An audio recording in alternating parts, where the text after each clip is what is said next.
పూర్తి వివరాలకు చదవండి రేపటి అక్షర శిల్పం దినపత్రికలో.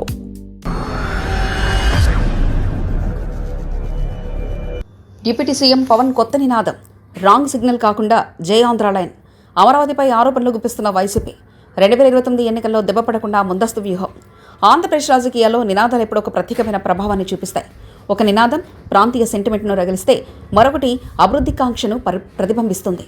అయితే ప్రస్తుతం రాష్ట్రంలో అధికార కూటమి భాగస్వామిగా ఉప ముఖ్యమంత్రిగా ఉన్న జనసేన అధినేత పవన్ కళ్యాణ్ నోట వచ్చిన ఒక సరికొత్త నినాదం ఇప్పుడు రాజకీయ వర్గాల్లో పెద్ద ఎత్తున కలకలం రేపుతుంది. ఇటీవల నిర్వహించిన జనసేన ఆత్మీయ వేదికగా ఆయన చేసిన వ్యాఖ్యలు, భవిష్యత్తు రాజకీయాలపై ఆయన తీసుకున్న లైన్ చుట్టూ సరికొత్త చర్చలు నడుస్తున్నాయి.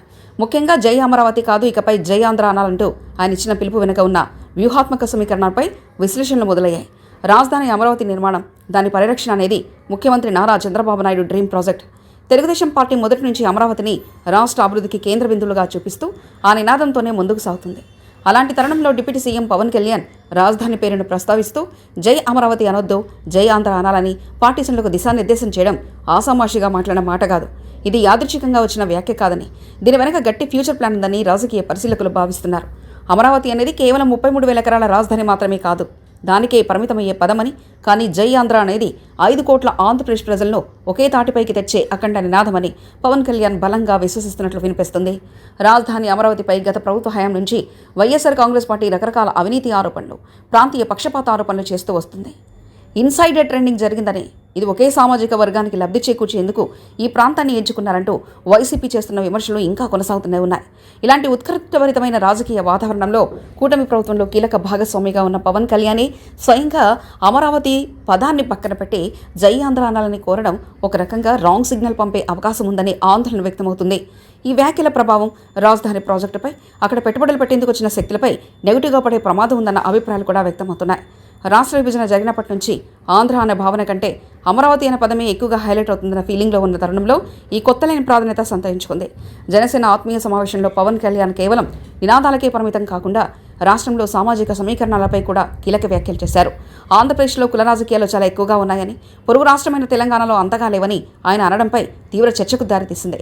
ఎన్నికల సమయంలో కాపు సామాజిక వర్గం రాష్ట్ర రాజకీయాల్లో పెద్దన్న పాత్ర పోషించాలని, అందరినీ కలుపుకొని వెళ్లాలని పిలుపునిచ్చిన పవన్ ఇప్పుడు అధికారంలోకి వచ్చాక ఏపీలో కుల రాజకీయాలు ఎక్కువ అంటూ మాట్లాడడం వెనుక అంతరార్థం ఏంటో అర్థం కావడం లేదని క్షేత్రస్థాయి నాయకులు తలలు పట్టుకున్నారు. ఈ వ్యాఖ్యలు సొంత సామాజిక వర్గంలో ఎలాంటి సంకేతాలు పంపుతాయనే ఆందోళన శ్రేణుల్లో కనిపిస్తుంది. ప్రస్తుతం కూటమి ప్రభుత్వం అధికారంలో ఉన్నప్పటికీ క్షేత్రస్థాయిలో తెలుగుదేశం, జనసేన పార్టీల మధ్య కొన్ని చోట్ల భేదాభిప్రాయాలు ఫీక్స్ చేరినట్టు సమాచారం. స్థానిక స్థాయిలో నామినేటర్ పదవులు, ప్రాధాన్యత విషయంలో జనసేన క్యాడర్కు అన్యాయం జరుగుతుందని, తగిన గుర్తింపు లభించడం లేదని పదే ఫిర్యాదులు అందుతున్నాయి. త్వరలోనే స్థానిక సంస్థల ఎన్నికల నగరామోగే అవకాశం ఉన్నందున ఈ అసంతృప్తితో పార్టీకి దూరం అవ్వాలనుకుంటున్న కొందరిని బుజ్జగించడానికి, క్యాడర్లో కొత్త జోషి నింపడానికి పవన్ కళ్యాణ్ జిల్లాల పర్యటనకు సిద్ధమవుతున్నారు. ఈ పర్యటనకు వెళ్లే ముందే పార్టీ శ్రేణులకు ఒక విస్తృతమైన ప్రాంతీయ సెంటిమెంట్ను జై ఆంధ్ర ఇవ్వడం ద్వారా స్థానిక విభేదాలను పక్కన పెట్టించాలన్నదే ఆయన వ్యూహంగా కనిపిస్తుంది. రాజకీయాల్లోని ఏ చిన్న మార్పైనా భవిష్యత్తులో పెద్ద పరిణామాలకు దారితీస్తుంది.